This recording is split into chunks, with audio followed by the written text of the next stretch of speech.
Assalamualaikum warahmatullahi wabarakatuh. Di sini saya akan mengerjakan tugas kesehatan gizi untuk anak usia dini dengan dosen pengampu Ibu Dr. Erna Budiarti MPD.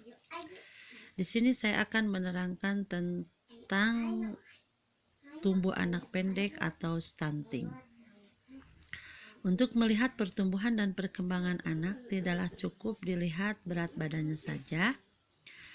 Terkadang melihat berat badannya yang cukup atau melihat pipi anak yang sudah tembam dianggap anak tersebut udah sehat. Padahal tinggi badan lebih penting untuk dipantau.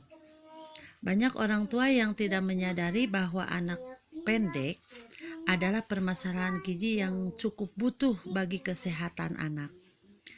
Apa dampak dari tinggi badan atau pendek? Apa penyebabnya? Stunting adalah kondisi di mana anak mengalami gangguan pertumbuhan sehingga menyebabkan ia lebih pendek dari anak seusianya. Stunting atau lebih dikenal dengan istilah cebol atau pendek adalah kondisi terjadi pada anak dan ditandai dengan tinggi badan yang lebih pendek daripada usianya atau seumurnya. Pengukuran kondisi stunting pada umumnya menggunakan kurva dan ditandai tinggi badan menurut umur berada di bawah persenti. Banyak yang tahu kalau anak pendek adalah tanda dari adanya masalah pertumbuhan si kecil. Apalagi jika stunting dialami anak usia yang masih di bawah 2 tahun. Hal ini harus segera ditangani dengan cepat. Pasalnya stunting adalah kejadian yang tidak bisa dikembalikan seperti semula jika sudah terjadi. Kondisi ini disebabkan oleh tidak dicukupinya asupan gizi anak, bahwa sejak ia di dalam kandungan, Badan Kesehatan Dunia atau WHO menyatakan bahwa 20% sampai 30% kejadian stunting sudah terjadi ketika bayi berada di dalam kandungan. Kondisi ini disebabkan oleh asupan ibu selama kehamilan kurang berkualitas, sehingga nutrisi yang diterima janin sedikit. Akhirnya pertumbuhan di dalam kandungan mulai terhambat dan terus berlanjut setelah kelahiran.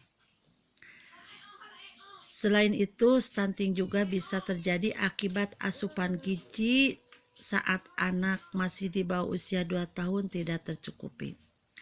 Entah itu diberi ASI eksklusif ataupun MPASI, makanan pendamping ASI yang diberikannya kurang.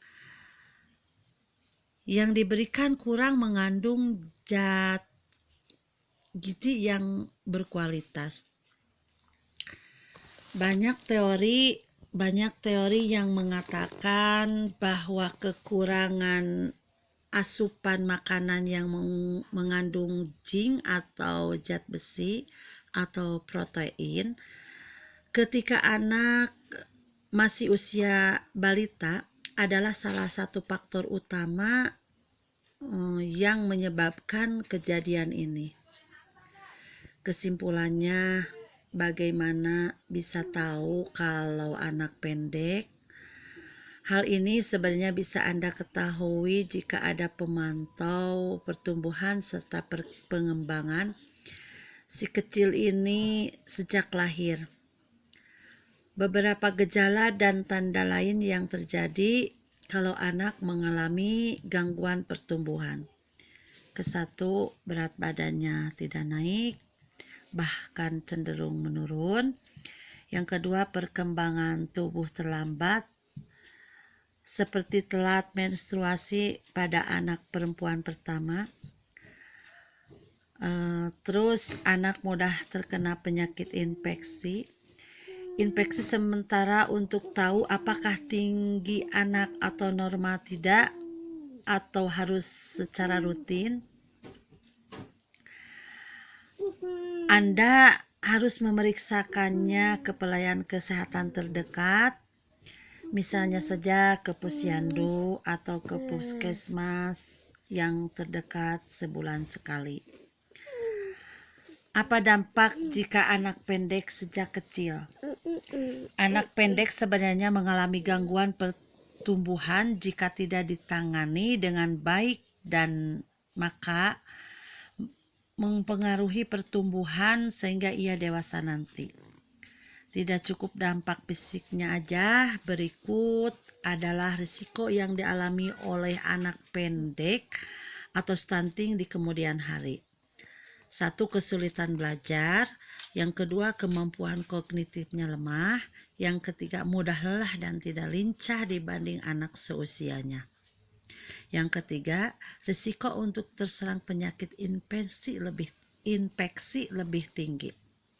Yang keempat, risiko mengalami berbagai penyakit kronis atau diabetes, penyakit jantung, kanker, dan lainnya di usia dewasa nanti.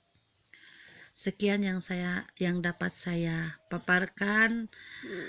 Mohon maaf bila banyak kesalahannya. Billahi taufiq wal hidayah. Wassalamualaikum warahmatullahi wabarakatuh.